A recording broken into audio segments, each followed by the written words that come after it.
Hi everyone, welcome back to See the Story. So we're in a discussion with FOI initiator actually, Mr. Hendro here, Pak Hendro. So it is something that is very noble to actually bridge between the ones who have more than enough supply of food to the ones who are in need of food.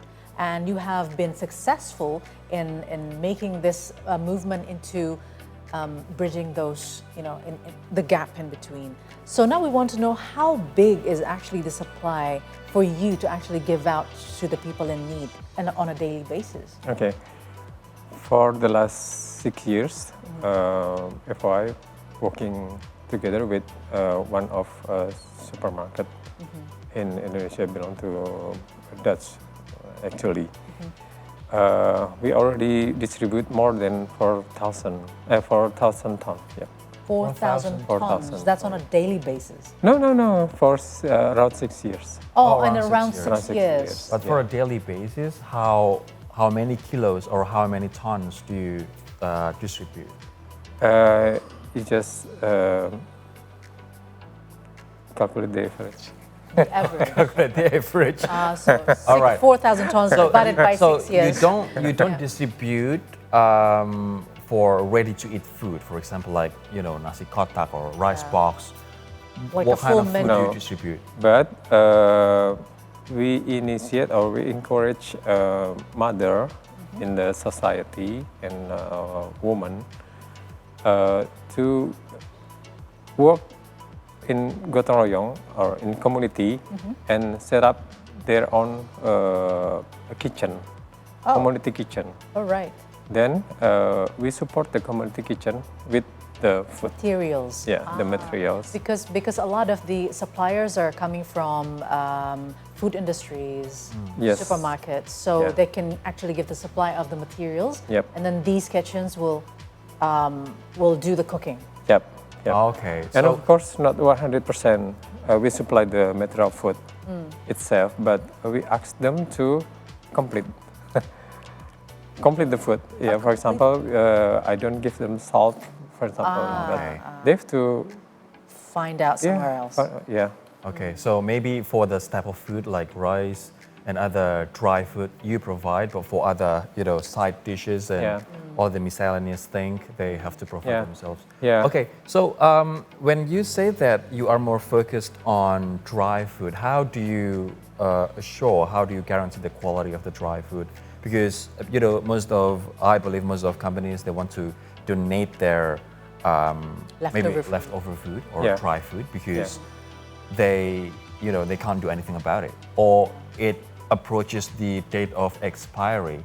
So how do you make sure the quality? Yeah, they donate the dry food for supermarket and for hotel and restaurant. For example, usually they give the leftover food that who usually they prepare more than portion needed. And Excess, like you mean like more than what they needed. Yep. All right. Okay. Yeah. And I mean, talking about supermarkets, they have food that are actually close to the expiry dates. Maybe it is also edible, but it's just not for sale, right? And for restaurants, for example, like big chain restaurants, they do not share the leftover food that is not sold to the customers to their employees, right? Yeah. Because It's it a will big create no. bad habit. Yeah. So what they do, from your explanation, they distribute it to FOI, for example, right? Because they don't want to get in trouble.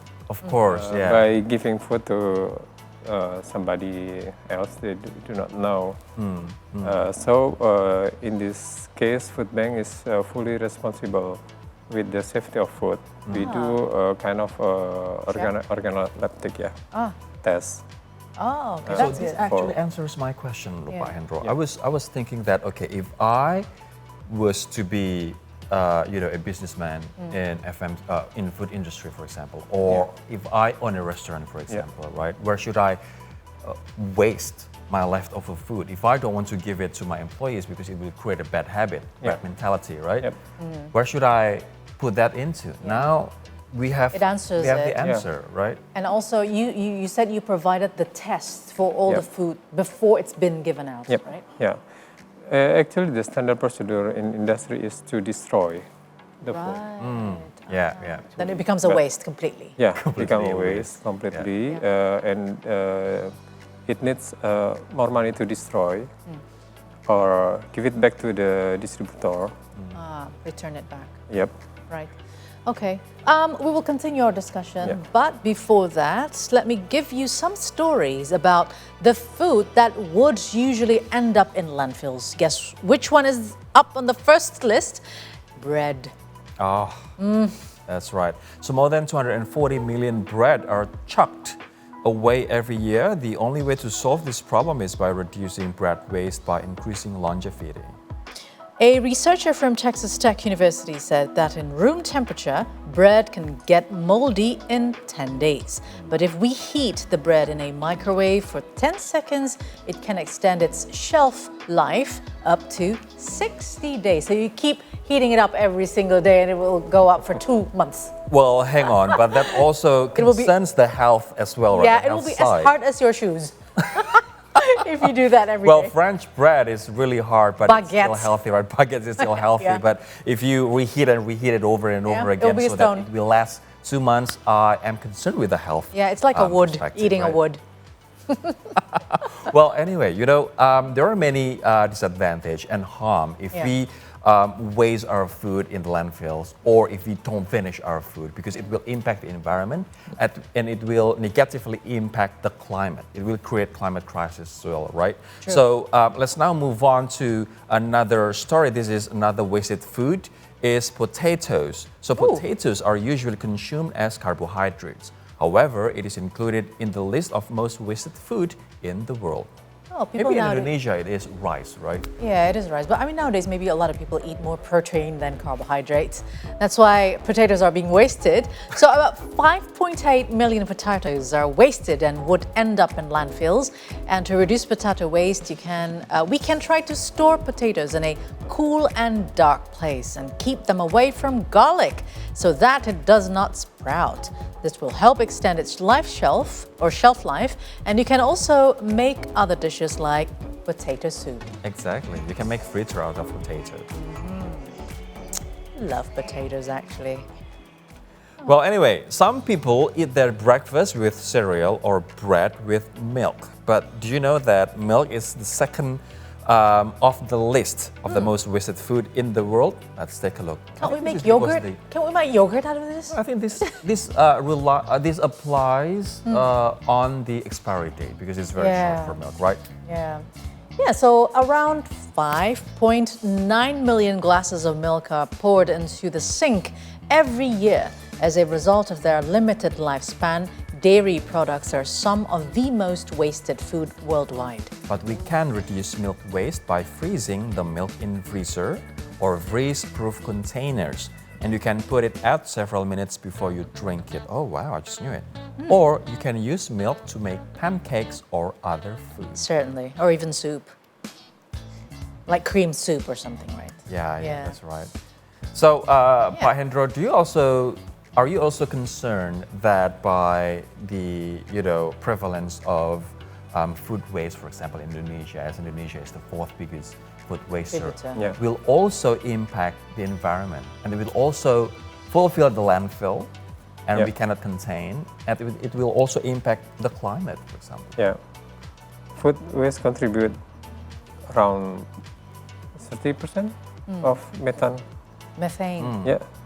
Gas and food system itself, according to one reference, contribute around 50% of gas methane. So it is a very emergency situation actually when you are talking about food waste Right. itself.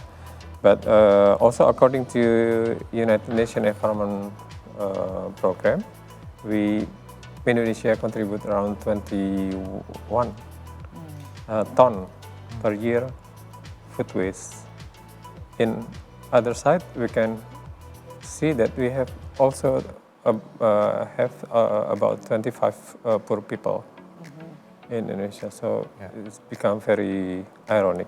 That's And- ironic, isn't it? Yep. At the Pretty same ironic. time, we are fourth biggest food waster, but at the same time, Yeah. we also have 1 out of 3 babies Yeah. experiencing or suffering stunting. Stunting. Yeah. Because the problem is is not evenly distributed, perhaps. Yeah. And the role of Pak Hendro is actually to bridge that. But I mean, how do you categorize the recipient of your service? Do you have like certain? You mentioned about kindergarten. So, is there any classifications of who will be the recipient of the food? General classification.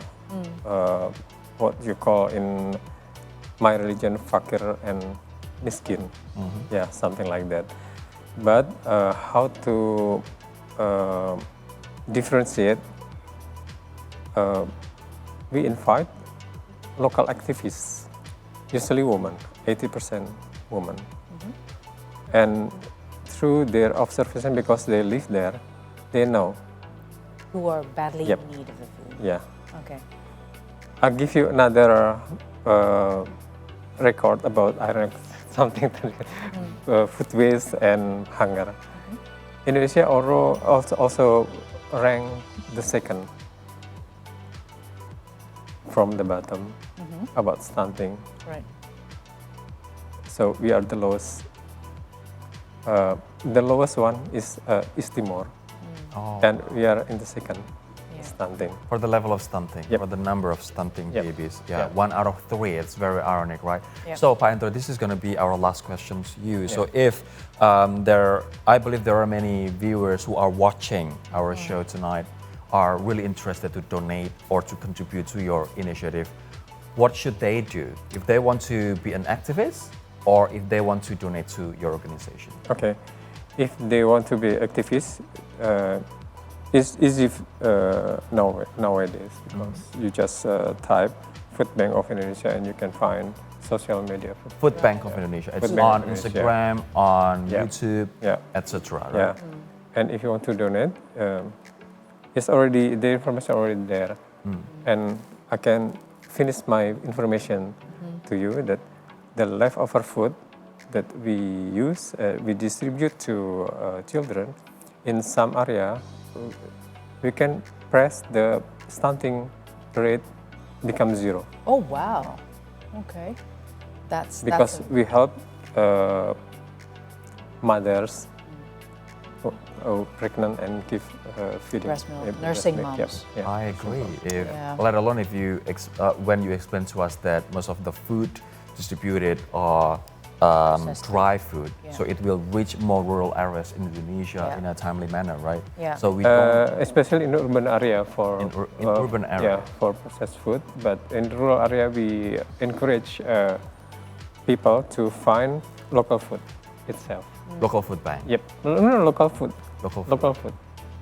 Okay. The food that grow around them. Okay. Because it's easier in rural areas to Yeah. grow your, for example, potato or carrot, right, and to fulfill Yeah. the nutrition that our children need. So, Pak Hendro, thank you so much for Thank your you, time. Pak. You're for sharing, your initiative to us, FOI. Best of luck for your initiative and your Yeah, team. keep doing it. Thank you. Hopefully it Thank will you be very much. World Food Program one day maybe. All right. So, See the Yeah. Stories will continue after the break. Don't go anywhere. Stay with us.